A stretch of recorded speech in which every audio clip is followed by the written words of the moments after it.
Right now, somewhere in your body, fear is present. You may not be calling it fear. You may be calling it stress, or anxiety, or a vague sense that something is wrong, or the feeling you get when your phone goes quiet for too long, or the thought that wakes you at 3 a.m. for no obvious reason. Different names. Same thing. Fear. And here's what I want you to sit with. You have felt this your entire life. Since childhood. Through every relationship. Every job. Every version of yourself you have tried to become. The fear has been there. Sometimes louder. Sometimes quieter. But always there. And in all those years. Has anyone ever told you what fear actually is? Not what you are afraid of. What fear itself is made of. Where it actually comes from. And whether it is possible, truly possible, to end it. Not manage it. Not cope with it. End it. I am time. I have watched human beings carry fear across 10,000 years. And today I want to show you something that will change how you see every fear you have ever had. Because fear is not what you think it is. And the moment you see what it actually is, everything changes. Let me start with something that will surprise you. You were not born afraid. Not of failure. Not of judgment. Not of loneliness. Not of not being enough. A newborn child has exactly two fears. The fear of falling and the fear of sudden loud sounds. Both biological.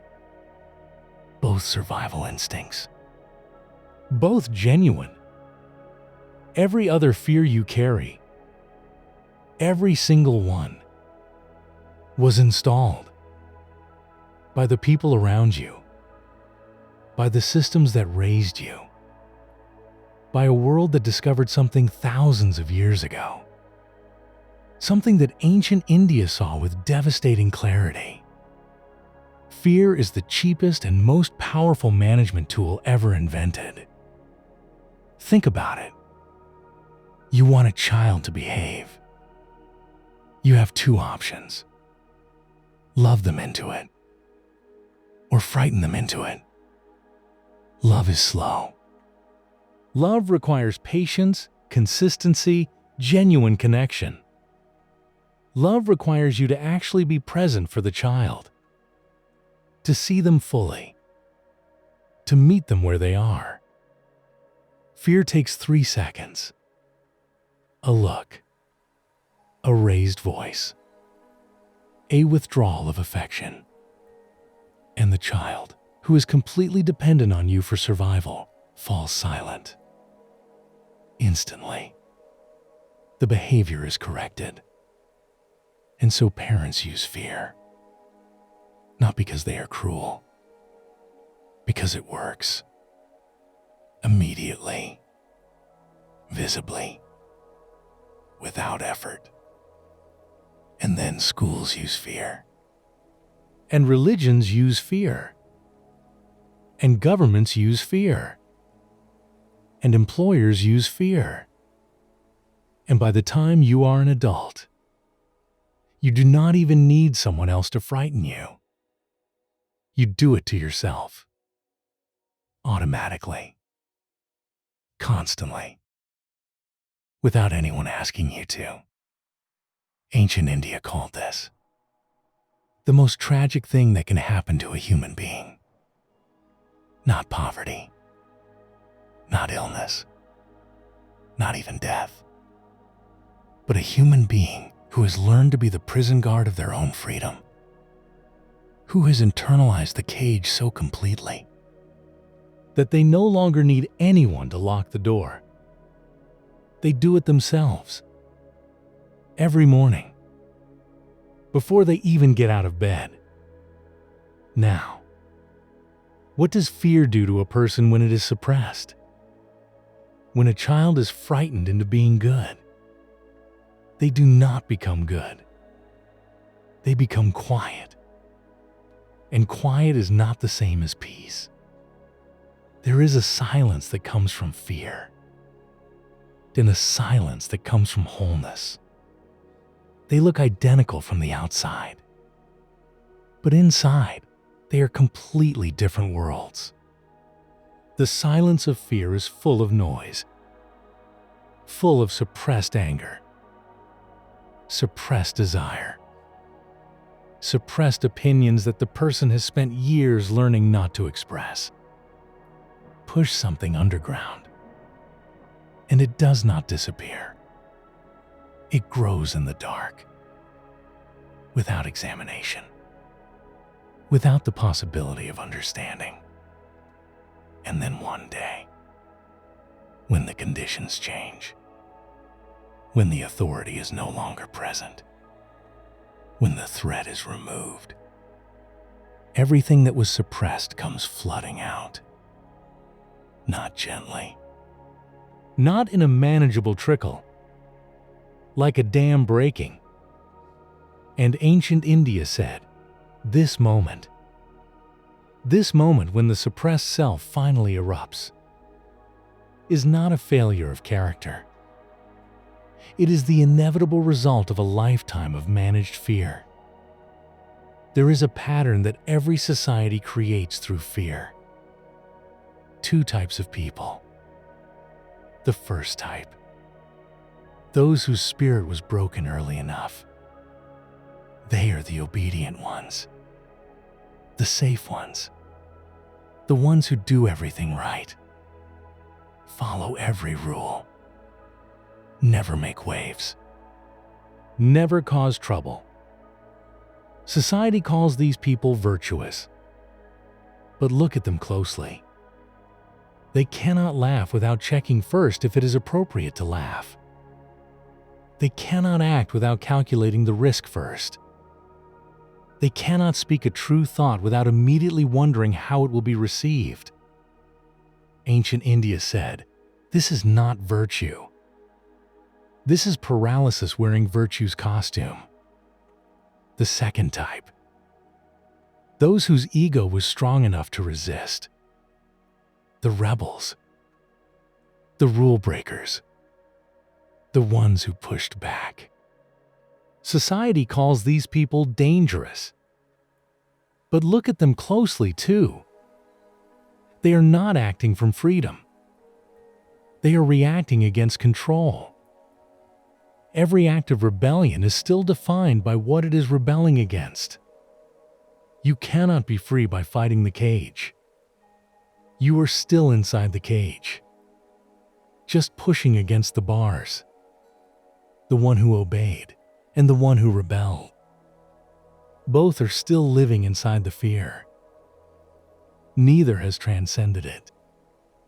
Neither is free. So, what is freedom from fear?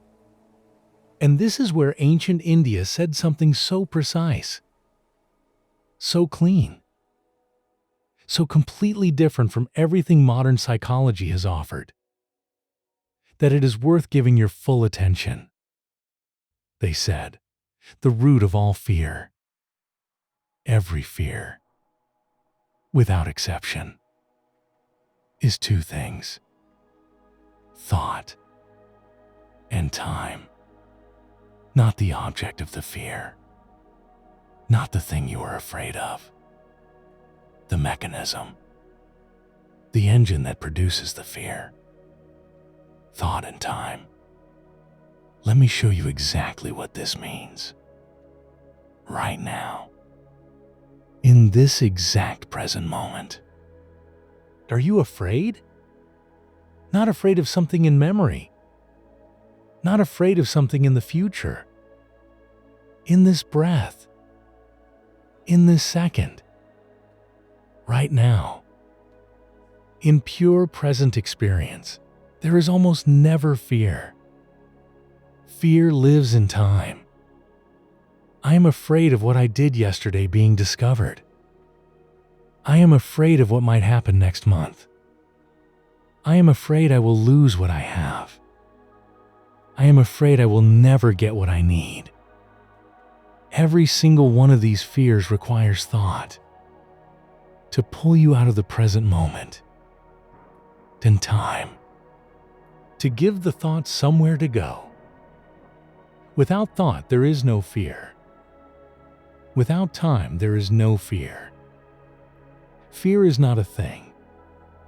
Fear is a movement. The mind leaving the present moment, traveling into an imagined future or a remembered past, then bringing back something threatening and calling that imagination reality.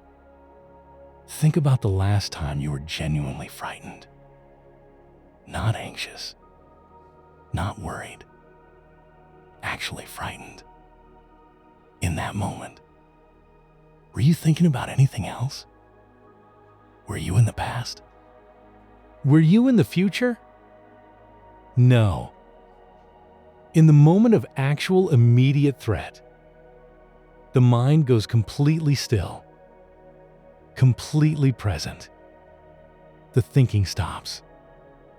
And what remains is just this: pure awareness, pure presence. No past, no future, no fear. Ancient India said, "Notice this. In the moment of actual real danger, fear disappears because there is no time for thought to create it. The fear you carry daily, the anxiety, the dread, the chronic low-level terror of modern life is not a response to real danger. It is thought practicing danger in the absence of actual threat. Now, how do you end this? Not through therapy, not through medication, not through positive thinking, not through any technique at all. Ancient India gave only one answer to this, and it is the simplest and most difficult thing a human being can do. Look. Just look at the fear directly, without naming it, without analyzing it, without judging yourself for having it, without trying to make it go away.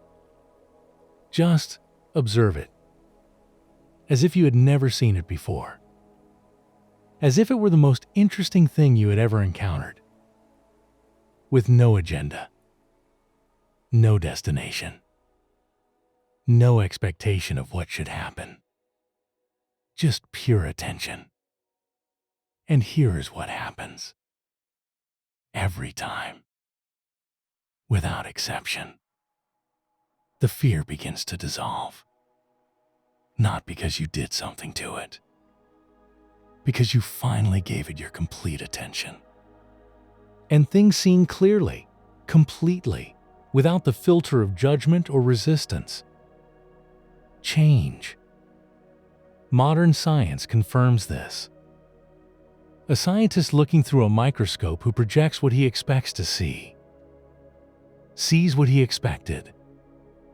A scientist who looks with no expectation, purely observing, discovers that the very act of observation changes what is being observed.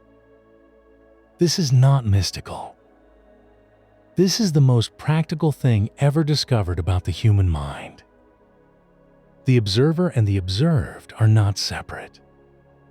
When you look at your fear without running, you and the fear are one thing.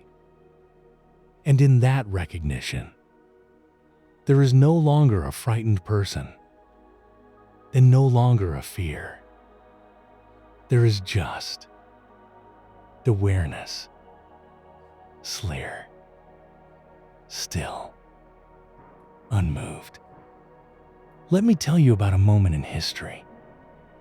Alexander, one of the greatest conquerors who ever lived, was traveling through India. His armies had defeated every opponent they had ever faced. His empire stretched from Greece to the edges of the known world. His entire power rested on one thing. Every person has something to lose. Every person, when threatened enough, will feel fear. And then he encountered a wandering sage, sitting by a river, possessing nothing, needing nothing, afraid of nothing. Alexander said, "Come with me to Greece. You will be honored, celebrated, known across the world." The sage said, "I have no need of these things." Alexander said, "Then come with me or I will kill you." The sage looked at him, quietly, without flinching, and said, "You cannot kill me.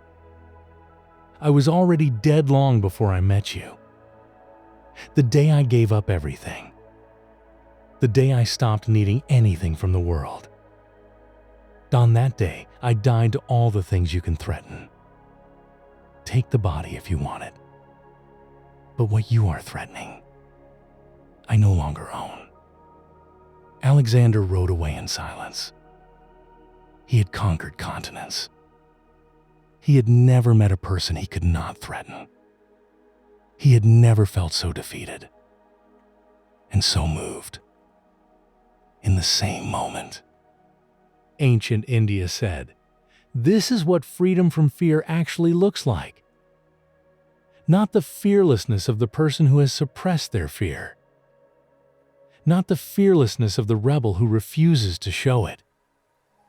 But the fearlessness of someone who has seen through fear so completely that there is nothing left for it to attach to. Who has understood that fear is thought moving through time? Then who has discovered through direct experience? Not through belief, not through being told, but through actual observation, that in this moment, exactly as it is, there is nothing to be afraid of. There never was. I want to leave you with one thing. Not a technique. Not a practice. A question. The next time fear appears. Before you analyze it. Before you suppress it. Before you immediately reach for something to make it go away. Pause. Just for one moment. And ask, is this fear in this room? Is it in this breath? Is it here right now? Or is it only in a thought about something that has not happened yet? And if it is only in thought, who is doing the thinking? Sit with that. Just that question. Without needing an answer. Without moving away from it. And see what is left. When the thought stops. I am calm. I am time.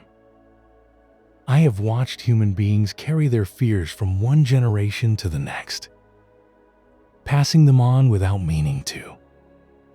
Father to son, mother to daughter. The same fear wearing different faces across different centuries. But I have also watched what happens when one person stops. When one person decides to look at the fear honestly, directly, without running. The freedom that follows does not announce itself. It does not arrive with noise or drama. It arrives like the breath that comes after a very long-held tension. Finally, released. You were not born afraid. You were taught to be. And what was taught, can be seen through. Same voice. Same silence. Be here